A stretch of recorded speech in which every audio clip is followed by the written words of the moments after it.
ದ್ವಿಚಕ್ರ ವಾಹನ ಅಪಘಾತ 5 ಜನರಿಗೆ ಗಂಭೀರ ಗಾಯಗಳು. ಗ್ರಾಮಾಂತರ ಪೊಲೀಸ್ ಠಾಣಾ ವ್ಯಾಪ್ತಿಯ ಕಟಮಾಚನಹಳ್ಳಿ ಗೇಟ್ ಬಳಿ ಘಟನೆ.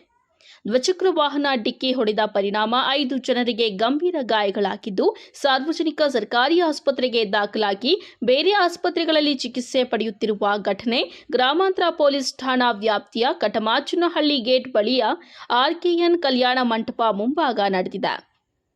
ತಾಲೂಕಿನ ಅಂಬಾಜಿದುರ್ಗ ಹೋಬಳಿ ಸಿದ್ದೇಪಲ್ಲಿ ಬಳಿ ಇರುವ ಕಾಪಲ್ಲಿ ಗ್ರಾಮದವರಾದ ಸುದೀಪ್, ವರಲಕ್ಷ್ಮಮ್ಮ, ಮೌನಿಕಾ ದ್ವಿಚಕ್ರ ವಾಹನದಲ್ಲಿ ಮಾಲೂರು ಕಡೆಯಿಂದ ತಮ್ಮ ಗ್ರಾಮಕ್ಕೆ ಹೋಗುತ್ತಿದ್ದ ವೇಳೆ ಬೆಂಗಳೂರು ರಸ್ತೆಯ ಕಟಮಾಚನಹಳ್ಳಿ ಗೇಟ್ ಬಳಿಯ ಆರ್ಕೆಎನ್ ಕಲ್ಯಾಣ ಮಂಟಪದಲ್ಲಿ ಮದುವೆ ಕಾರ್ಯ ಮುಗಿಸಿಕೊಂಡು ಅಲ್ಲಿಯೇ ಇದ್ದ ಚಿಂತಾಮಣಿ ನಗರದ ಮಹಬೂಬ್ ನಗರದ ನಿವಾಸಿಯಾಗಿರುವಂತಹ ಶಬಾನಾ ತಾಜ್ ಮಗ ಸೈಯದ್ ಅವರನ್ನ ಡಿಕ್ಕಿ ಹೊಡೆದು 5 ಜನರಿಗೆ ಗಂಭೀರ ಗಾಯಗಳಾಗಿದ್ದು, ಕೂಡಲೇ ಅವರನ್ನ ನಗರದ ಸಾರ್ವಜನಿಕ ಆಸ್ಪತ್ರೆಗೆ ದಾಖಲಿಸಲಾಗಿದೆ. ಕೆಲವರಿಗೆ ಇಲ್ಲಿ ಚಿಕಿತ್ಸೆ ಫಲಕಾರಿಯಾಗದೆ ಬೆಂಗಳೂರಿಗೆ ರವಾನಿಸಲಾಗಿದೆ ಎಂದು ತಿಳಿದು ಬಂದಿದೆ.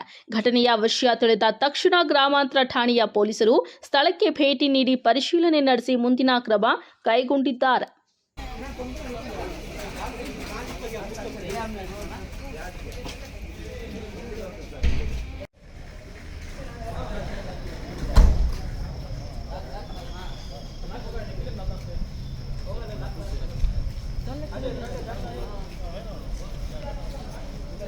sampai balik aja.